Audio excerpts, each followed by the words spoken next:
Hello everyone. अब हम इस सेकेंड वीडियो में आगे का चैप्टर फिनिश करेंगे। अभी तक हमने पेज 175 तक फिनिश ऑफ किया था और आगे हम कंटिन्यू कर रहे हैं। हमने अभी तक क्वेश्चन में पढ़ा था कि do the next activity under the supervision of your teacher, parent और some elderly person because the use of acid is involve in it. तो यहाँ पर हमें कोई बड़ा साथ में जरूर चाहिए क्योंकि हम एसिड्स को भी यूज करने वाले हैं आगे की एक्टिविटी में। Now let's see what happens in activity 14.5। Take 3 clean plastic और रबर कैप्स। जैसे कि हमने पहले की एक्टिविटी में भी प्लास्टिक कैप्स को यूज किया था, उसी तरह यहाँ पर अब हमें 3 क्लीन प्लास्टिक बॉटल्स के कैप्स चाहिए, या रबर कैप्स हो या फिर प्लास्टिक कैप्स हो। Pour about 2 teaspoonfuls of distilled water in each of them. इन सभी में हम 2-2 चम्मच distilled water डालेंगे। Add a few drops of lemon juice और dilute hydrochloric acid। या तो हमें लेमन जूस की जरूरत पड़ेगी या फिर हमें हाइड्रोक्लोरिक एसिड की जरूरत पड़ेगी। हमें इस डिस्टिल्ड वाटर के अंदर डालना है इन 1 कैप। नाउ अब सेकेंड कैप के अंदर जिसमें हमने डिस्टिल्ड वाटर ऑलरेडी डाला हुआ है, add a few drops of base. अब इसके अंदर हम बेस डालेंगे सच एज कास्टिक सोडा और पोटेशियम आयोडीन।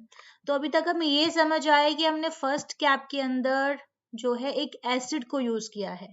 लेमन जूस भी एसिडिक होता है या फिर हम हाइड्रोक्लोरिक एसिड को यूज करेंगे। और सेकेंड कैप के अंदर जो डिस्टिल्ड वाटर है उसके अंदर हम बेस डालेंगे, बेस यूज करेंगे जो कि कास्टिक सोडा या फिर पोटेशियम आयोडीन हो सकती है। Add a little sugar to a distilled water in the third cap. अब ये जो थर्ड कैप के अंदर डिस्टिल्ड वाटर है, इसके अंदर हमें शुगर को डिसॉल्व करना है। Test which solutions conduct electricity and which do not. What results do you obtain? तो हम अभी सेम वे में इन तीनों कैप्स को चेक करेंगे जैसे कि हमने पहले लिक्विड्स को चेक किया है। इलेक्ट्रिक सर्किट के अंदर हम दोनों वायर्स को इन कैप्स के अंदर डालेंगे और चेक करेंगे 1 by 1 which is conducting electricity. Most liquids that conduct electricity are solutions of acid, bases and salts. तो अभी तक हमें पता है कि जो भी लिक्विड्स जो होते हैं कंडक्ट करते हैं इलेक्ट्रिसिटी को, वो कौन से सॉल्यूशन होते हैं, या तो वो एसिड्स होते हैं या फिर बेस होते हैं या फिर वो सॉल्ट्स होते हैं। तो यहाँ से हमें एक बात बहुत अच्छे से क्लियर है कि हमने फर्स्ट कैप के अंदर लेमन जूस डाला था या फिर हाइड्रोक्लोरिक एसिड डाला था। एसिड होने की वजह से ये कंडक्ट करेगा इलेक्ट्रिसिटी को। बेस के अंदर हमने कास्टिक सोडा यूज किया, पोटेशियम आयोडीन यूज किया, तो ये भी कंडक्ट करेगा इलेक्ट्रिसिटी को। बट क्या शुगर कंडक्ट करेगा इलेक्ट्रिसिटी को? The answer is no. जो शुगर कैप है वो कंडक्ट नहीं करेगी इलेक्ट्रिसिटी को। हाँ, अगर हम उसमें सॉल्ट डालते तो वो डेफिनेटली कंडक्ट करती। तो sugar is not a good conductor of electricity. Only acid, bases and salts are good conductor of electricity. This you have to remember. When an electric current flows, जब ये electric current flow करता है through a conducting solution, does it produce an effect on the solution? अब जब भी current flow करेगा, अब जो लिक्विड के अंदर आपने वायर्स को डाला है उसमें इलेक्ट्रिक करंट फ्लो हुआ है, तो क्या उस पानी पर भी कोई चेंज होगा? तो ये हम आगे पढ़ने वाले हैं 14.2 में, chemical effects of electric current. तो ये chemical effects of electric current हम यहाँ पढ़ेंगे। In class 7th we have learned some effects of electric current. Can you list these effects? 7th standard में भी हमने effects of electric current पढ़ा था और उसके अंदर 3 मेन इफेक्ट्स जो हमने पढ़े थे वो होते हैं मैग्नेटिक इफेक्ट, केमिकल इफेक्ट और हीटिंग इफेक्ट। तो 7th स्टैंडर्ड के अंदर हमने 3 इफेक्ट्स को पढ़ा था, मैग्नेटिक इफेक्ट, chemical effect और heating effect. So what does the current produce when it flows through a conducting solution?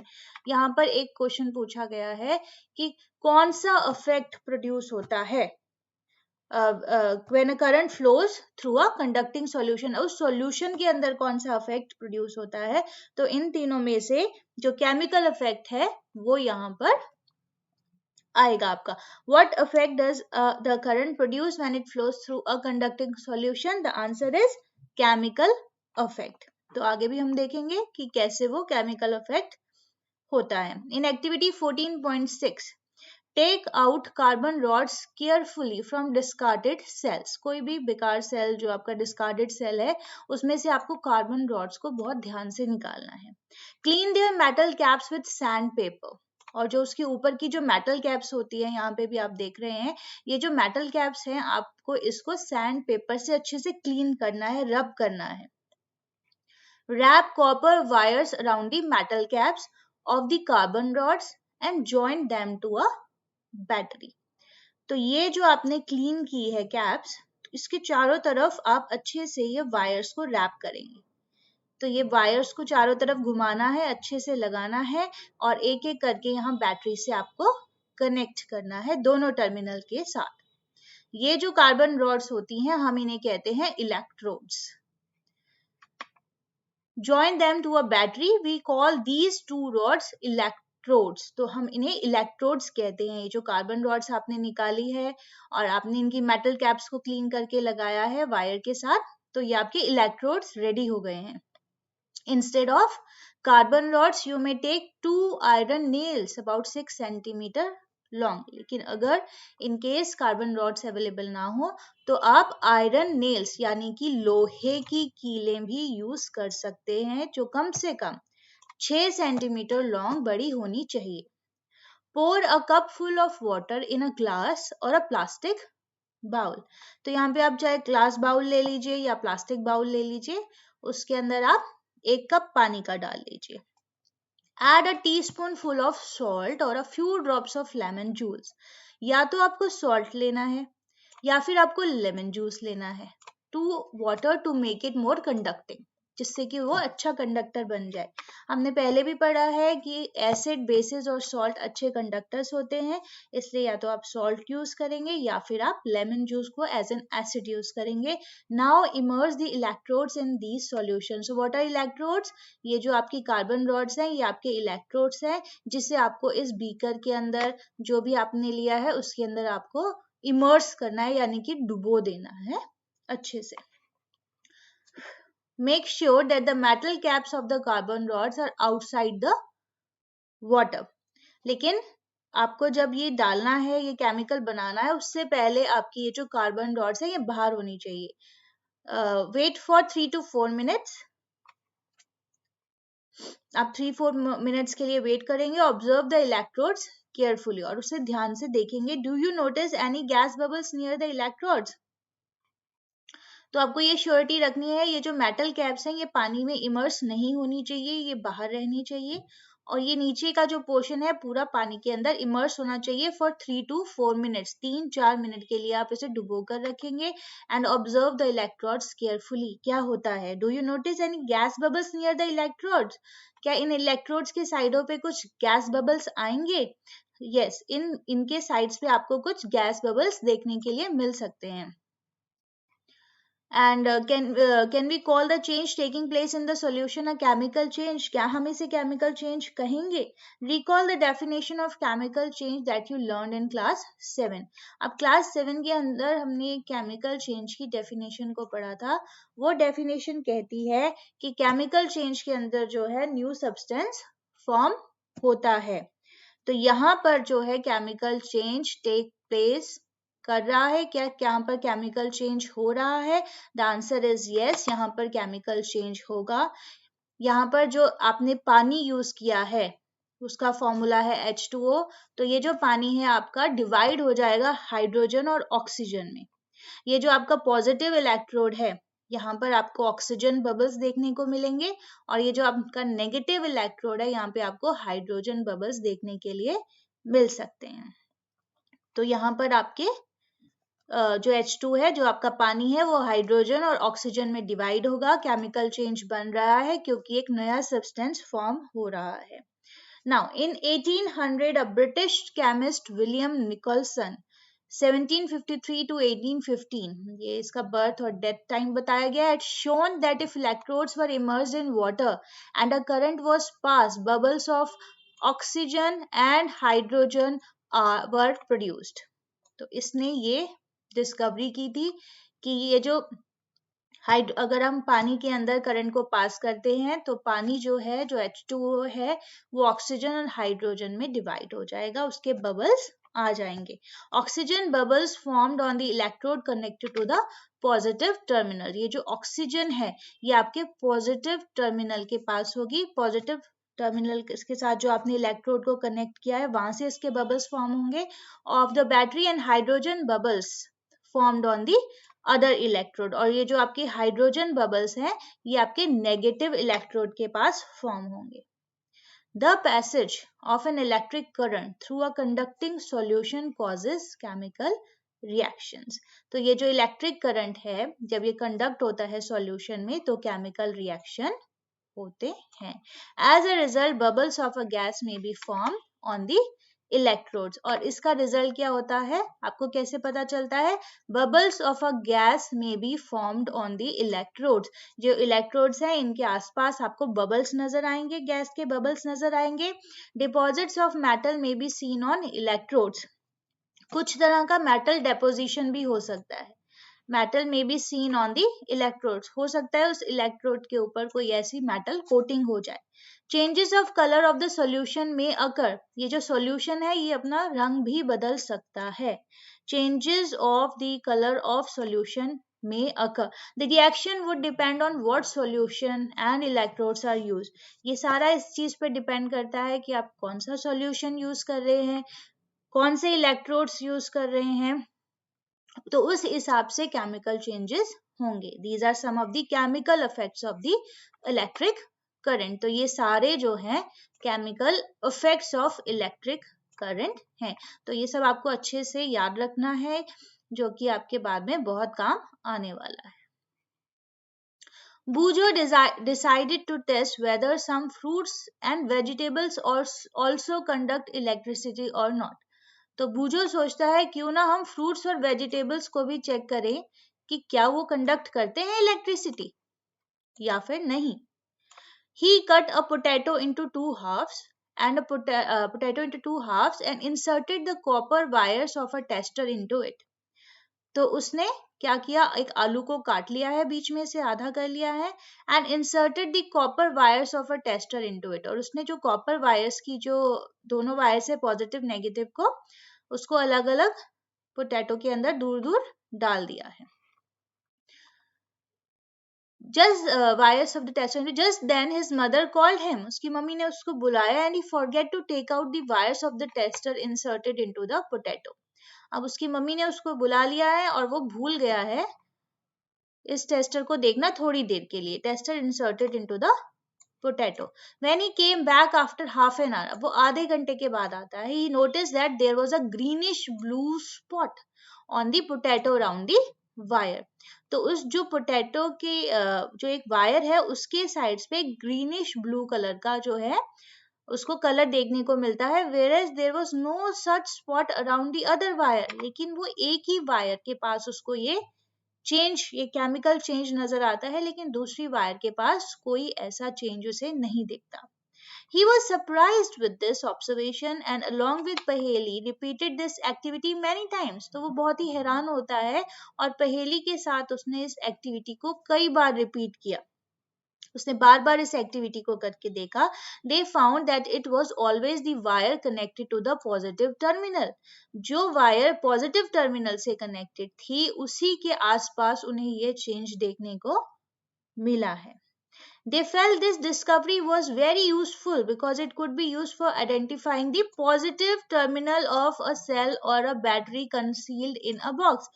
अगर मैं ये बैटरी को छुपा दूं या तो मुझे कैसे पता चलेगा कि कौन सा उसका पॉजिटिव या कौन सा उसका नेगेटिव टर्मिनल है. तो उन्हें लगा कि उन्होंने एक ऐसी डिस्कवरी करी है जिससे उसे पता चल जाएगा पॉजिटिव टर्मिनल का, क्योंकि ये डेपोजिशन, ये कलर चेंज सिर्फ पॉजिटिव टर्मिनल में ही हुआ है.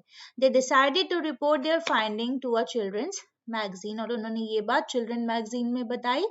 Remember that Boojho set out to test whether potato conducted electricity or not. सिर्फ बूजो ये जानना चाहता था कि क्या आलू कंडक्ट करता है इलेक्ट्रिसिटी या फिर नहीं. What he found was that current produced an chemical effect in the potato. लेकिन उसने क्या सीखा कि जो करंट है वो केमिकल इफेक्ट प्रोड्यूस करता है पोटैटो के अंदर, उसे एक केमिकल चेंज देखने को मिला। To him this was very exciting, वो बहुत excited हुआ. In fact, this is how science sometimes works. You are looking for something and you discover something else. Many important discoveries has been made in this manner. तो वो देखने क्या जा रहा था कि आलू कंडक्ट करेगा इलेक्ट्रिसिटी को कि नहीं, लेकिन उसे क्या देखने को मिला, उसे देखने को मिला एक केमिकल चेंज। तो इस तरह से उसने एक नई डिस्कवरी की, उसे पता चल गया कि सिर्फ पॉजिटिव टर्मिनल के पास ही ये केमिकल चेंज होगा। इस तरह से वो पॉजिटिव टर्मिनल को डिटेक्ट कर सकता है। तो इस तरह से बहुत सारी डिस्कवरीज जो साइंस की है, इसी तरह खोज हो जाती है उन चीजों की। नाउ इन 14.3 हम पढ़ेंगे electroplating. You know that a brand new bicycle has shiny handlebar and wheel rims. तो आप जब नई नई साइकिल लेकर आते हैं, नई बाईसाइकिल मिलती है, तो उसके हैंडल बार्स बहुत ही ज्यादा शाइनी होते हैं, चमक रहे होते हैं, उसके व्हील रिम्स बहुत ही ज्यादा शाइन कर रहे होते हैं। However, if these are accidentally scratched, अगर उनके ऊपर कोई स्क्रैच पड़ जाए, the shiny coating comes off, revealing a not so shiny surface beneath. तो कई बार कोई स्क्रैच पड़ जाता है तो आप देखेंगे कि उसकी शाइनी जो कोटिंग है वहां से निकल जाती है, लेकिन नीचे आपका जो सरफेस होता है वो इतना शाइनी नहीं होता, वो चमक नहीं रहा होता, यानी कि उसके ऊपर कोई ऐसी कोटिंग होती है जिसकी वजह से वो चमकता है, वो शाइन करता है। You might have also seen women using ornaments which appear to be made up of gold. आपकी मम्मीज के पास ज्यादातर ऐसी चीजें होंगी जैसे ऑर्नामेंट्स बहुत शाइन करते हैं, गोल्ड लुक देते हैं, लेकिन वो सच में इतने कॉस्टली नहीं होते या गोल्ड के नहीं बने हुए होते। तो ऐसे ऑर्नामेंट्स जो कि एक गोल्ड लुक देते हैं। However, with repeated use, the gold coating wears off. लेकिन अगर आप बार बार उन चीजों को पहने रहेंगे तो उसकी जो गोल्ड कोटिंग है वो निकल जाती है। तो उसके नीचे से क्या नजर आएगा आपको, सिल्वर नजर आएगा या फिर कोई भी और मेटल नजर आएगा। तो ये जो होता ही है एक तरह की कुछ कोटिंग्स होती हैं, या तो सिल्वर के ऊपर की जाती हैं या कोई भी सस्ते मेटल पे की जाती हैं और उसे एक गोल्ड लुक दी जाती है। जो भी आर्टिफिशियल ज्वेलरी आप बाहर मार्केट में देखते हैं उसी वे में ये शाइनी हैंडल बार्स बनाए जाते हैं, व्हील रिम्स बनाए जाते हैं। In both these cases a metal has a coating of another metal. तो कोई भी मेटल के ऊपर हम दूसरे मेटल की जो कोटिंग करते हैं वही हमारी इलेक्ट्रोप्लेटिंग कहलाती है। Do you wonder how a layer of one metal can be deposited on top of another? अब इसको कैसे किया जाता है, इसको लेयर को कैसे चढ़ाया जाता है? Well let us try doing it ourselves. तो ये आप खुद भी कर सकते हैं, हम में से कोई भी इस एक्टिविटी के थ्रू ये सब कुछ सीख सकता है। तो चलिए देखते हैं activity 14.7।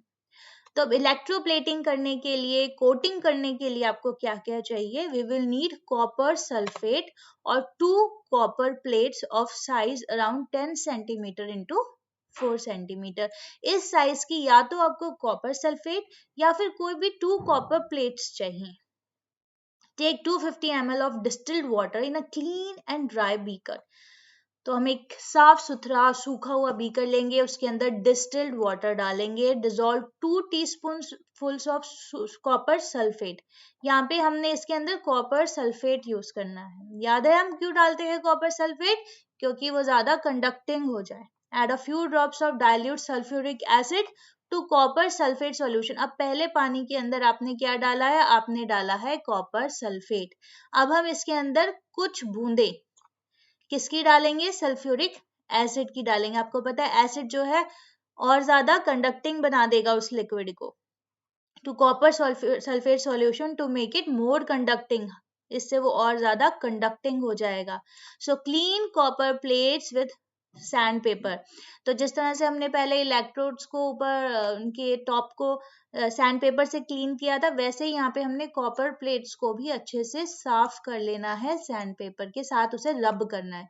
Now rinse them with water and dry them. पानी से साफ कीजिए, उसे सुखा लीजिए और connect the copper plates to the terminals of the battery and immerse them in copper sulphate solution. तो ये जो हमने कॉपर सल्फेट का सॉल्यूशन बनाया है, few drops of sulphuric acid डाल के बनाया है, उसके अंदर हम इसे डुबो देंगे कुछ इस तरह से। तो इन इलेक्ट्रोड्स को अब हम 15 मिनट्स के लिए इस सॉल्यूशन में इमर्स करके रखेंगे, यानी कि डुबो कर रखेंगे। Allow the current to pass for about 15 minutes, और 15 मिनट्स के लिए इसे हम छोड़ देंगे। Now remove the electrodes from the solution and look at them carefully. जब आप इन इलेक्ट्रोड्स को बाहर निकालेंगे तो आप ध्यान से देखिए, do you find any difference in any one of them? क्या कोई डिफरेंस दिखेगा? बिल्कुल दिखेगा। Do you find a coating over it? हाँ, एक इलेक्ट्रोड पे आपको कोटिंग भी नजर आएगी। What colour is the coating? किस कलर की होगी? Note down the terminal of the battery with which the electrode is connected. और हमें ये देखना है कि वो कौन सा टर्मिनल है जिससे कि ये कनेक्टेड था, पॉजिटिव और नेगेटिव। अभी हम इसको आगे देखेंगे। After doing the electroplating activity, Paheli interchange the electrodes and repeated the activity. What do you think she would observe this time? अब यहाँ पर एक क्वेश्चन था, what colour is the coating? ये जो कोटिंग है थोड़ी ग्रीनिश कलर की कोटिंग होगी, जो कि कॉपर कोटिंग है। यहाँ पर पहेली ने उसे इंटरचेंज किया है। पहेली जब इंटरचेंज करेगी इलेक्ट्रोड्स को, तो जब ये पहले जिस इलेक्ट्रोड पे ग्रीन कलर आया था, जब उसे इंटरचेंज किया जाएगा तो वो ग्रीन कलर दूसरे इलेक्ट्रोड पे चला जाएगा। सो व्हेन इलेक्ट्रिक करंट, यानी कि एक ही ऐसा टर्मिनल है जहां पर डेपोजिशन हो रहा है। So when electric current is pass through the copper sulphate solution, copper sulphate dissociates into copper and sulphate. जिस तरह से पहले H2O वाटर था जो वो हाइड्रोजन और ऑक्सीजन में डिवाइड हो गया था, उसी तरह यहाँ जो कॉपर सल्फेट सॉल्यूशन है वो कॉपर और सल्फेट में बट जाएगा। The free copper gets drawn to the electrode connected to the negative terminal. ऊपर क्वेश्चन पूछा गया था, वो कौन सा टर्मिनल है जहां पर डेपोजिशन होगा? Note down the terminal of the battery with which the electrode is connected. So here we can give the answer कि वो जो है negative terminal पे deposition होगा and it get deposited on it. But what about the loss of copper from the solution? ये जो loss of copper है जो solution में था वो कहाँ गया? तो यहाँ पर जो copper sulfate solution था उसका आपका कॉपर एक इलेक्ट्रोड के ऊपर आ गया जो कि नेगेटिव टर्मिनल पे था, ये ग्रीनिश हो गया है। लेकिन जो दूसरा है उसका भी कॉपर निकलकर इस पानी में डिसॉल्व हो रहा है और डेपोजिशन जो है नेगेटिव टर्मिनल पे होता जाएगा और इसका कलर चेंज हो जाएगा। तो इस तरह से जो आपका कॉपर है वो डिपॉजिट हो जाएगा एक इलेक्ट्रोड पे जो कि negative terminal of the battery से कनेक्टेड रहेगा। From the other electrode a copper plate an equal amount of copper get dissolved in the solution. तो ये जो दूसरी प्लेट है जिसके ऊपर डेपोजिशन नहीं हुआ, इसका कॉपर भी सॉल्यूशन में डिसॉल्व होगा और वो भी डिपॉजिट हो जाएगा नेगेटिव टर्मिनल पे। From the other electrode a copper plate an equal amount of copper get dissolved in the solution, thus the loss of copper from the solution is restored and the process continues। और इस तरह से ये process continue करेगी। This means that copper get transferred from one electrode to the other. इस तरह से हम कोई भी और भी मेटल ले सकते हैं और उसका भी डेपोजिशन हम दूसरे इलेक्ट्रोड पे कर सकते हैं, not only of copper. Boojho could get only one copper plate. अब यहाँ जो बूझो है हमें एक्सप्लेन कर रहा है कि अब उसके पास सिर्फ एक ही कॉपर प्लेट है। ऊपर वाली एक्टिविटी में हमने 2 कॉपर प्लेट्स ली थी, लेकिन यहाँ बूझो के पास सिर्फ एक ही कॉपर प्लेट है। So he perform activity 14.7 by connecting a carbon rod in place of the copper plate. तो उसने कौन सी रॉड ले ली है? कार्बन रॉड ले ली है, which was connected to the negative terminal। हमें पता है कि डेपोजिशन जो हुआ था नेगेटिव टर्मिनल पे हुआ था कॉपर का, यानी कि ये जो कार्बन रॉड को नेगेटिव टर्मिनल से कनेक्ट किया गया है तो डेपोजिशन कार्बन रॉड के ऊपर होगा। he succeeded in obtaining a coating of copper on the copper rod। तो यहाँ तक हमें अच्छे से समझ आ गया होगा कि कॉपर और की जो कोटिंग है वो कार्बन रॉड पे होगी, क्योंकि यहाँ जो डेपोजिशन है वो नेगेटिव टर्मिनल पे होता है और नेगेटिव टर्मिनल से कार्बन रॉड को कनेक्ट किया गया था। तो जितना भी कॉपर है सॉल्यूशन में और कॉपर प्लेट का, वो सारा कार्बन रॉड पे डिपॉजिट हो जाएगा। The process of depositing a layer of any desired material on another material by means of electricity is called electroplating. तो इस तरह से कोई भी जो डिपोजिशन किया जाता है, कोई भी लेयर दूसरे मटेरियल पे, दूसरे मेटल पे चढ़ाई जाती है by the means of electricity, हम उसे electroplating कहते हैं। It is one of the most common applications of chemical effects of electric current। तो ये एक बहुत ही कॉमन सी एप्लीकेशन है, क्योंकि हमने पहले भी देखा कि आर्टिफिशियल ज्वेलरीज होती हैं, उस पर भी आप गोल्ड की या सिल्वर की प्लेटिंग कर सकते हैं एक सस्ते मेटल के ऊपर। और भी बहुत सारी ऐसी चीजें हैं, जैसे बाइसिकल हैंडल्स हैं, हमने पहले भी देखा व्हील रिम्स हैं, उनके ऊपर भी इलेक्ट्रोप्लेटिंग होती है, जिससे कि उन्हें लस्टर और शाइन मिल जाती है एक सस्ते से मेटल को भी। So electroplating is very useful process, ये बहुत ही ज्यादा यूजफुल है और आप देखेंगे कि डे टू डे लाइफ में इसका काफी यूज होता है। Electroplating is very useful process. It is widely used in industry for coating metal objects with a thin layer of different metal. तो कोई भी thin layer जब हमें एक metal पे चढ़ानी होती है, उसके लिए electroplating का use होता है। The layer of metal deposited has some desired property which the metal of the object lacks. उसके अंदर वो properties नहीं होती, जैसे कि आप एक सस्ती ज्वेलरी के ऊपर गोल्ड की प्लेटिंग करते हो तो वो उससे ज़्यादा सुंदर दिखती है, शाइन करती है। उसी तरह for example chromium plating is done on many objects such as car parts, bath taps, kitchen gas burners, bicycle handle bars, wheel rims and many others. तो क्रोमियम जो होता है वो एक कॉस्टली प्रोडक्ट है और इसके ऊपर इसमें बहुत ही ज़्यादा शाइन और लस्टर होता है। तो इस पूरा ही प्रोडक्ट क्रोमियम का बनाने की बजाय उसकी प्लेटिंग की जाती है, जैसे कि बाथ टैब्स पे, किचन गैस बर्नर्स पे, बाईसाइकिल हैंडल बार्स पे, जिससे कि वो सुंदर दिखते हैं, लस्टरस दिखते हैं। Chromium has a shiny appearance, yes ये बहुत ज्यादा शाइन करता है। It does not corrode, corrode means इसको जंग नहीं लगता। इट रेसिस्ट स्क्रैचेस, और इस पे इजीली स्क्रैच भी नहीं आते। ये सारी क्रोमियम की इंपॉर्टेंट प्रॉपर्टीज हैं जो हम आपको लर्न करनी पड़ेंगी। However chromium is expensive and it may not be economical to make the whole object out of chromium.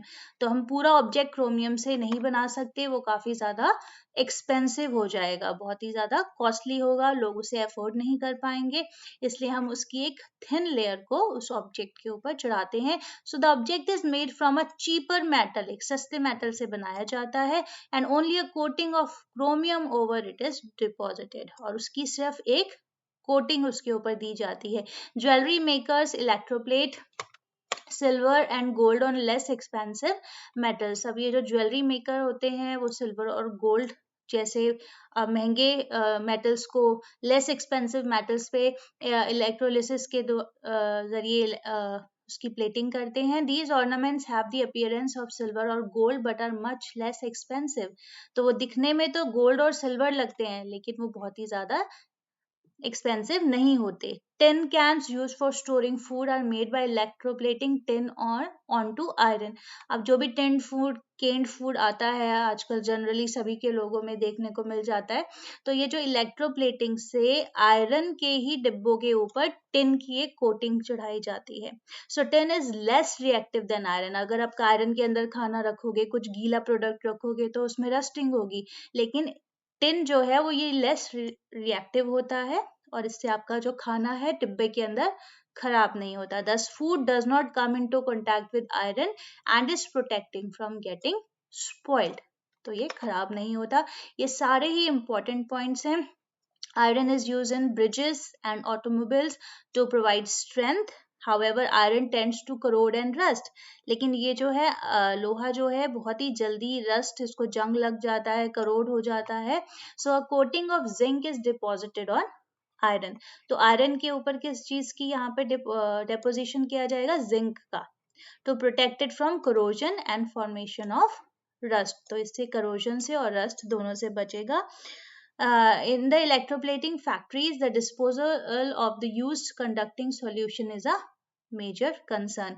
अब इलेक्ट्रोप्लेटिंग हमने देखा कि बहुत ही ज़्यादा कॉमन है, बहुत ही ज़्यादा यूजफुल प्रोसेस है आजकल, लेकिन ये जो है इसका जो डिस्पोजल है वो एक मेजर कंसर्न है, एक बहुत ही ज़्यादा गंभीर मामला है। It is a polluting waste, ये बहुत ही ज़्यादा पोल्यूशन क्रिएट करता है।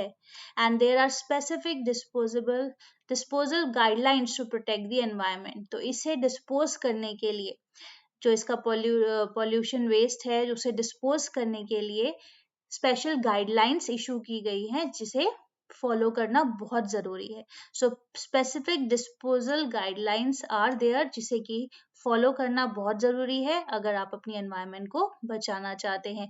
ये चीज़ें देखने में तो बहुत अच्छी बन जाती हैं, लेकिन हमारी एनवायरनमेंट के लिए भी उतनी ही नुकसानदेह हैं। तो इसके लिए बहुत ज़्यादा ध्यान रखना होगा।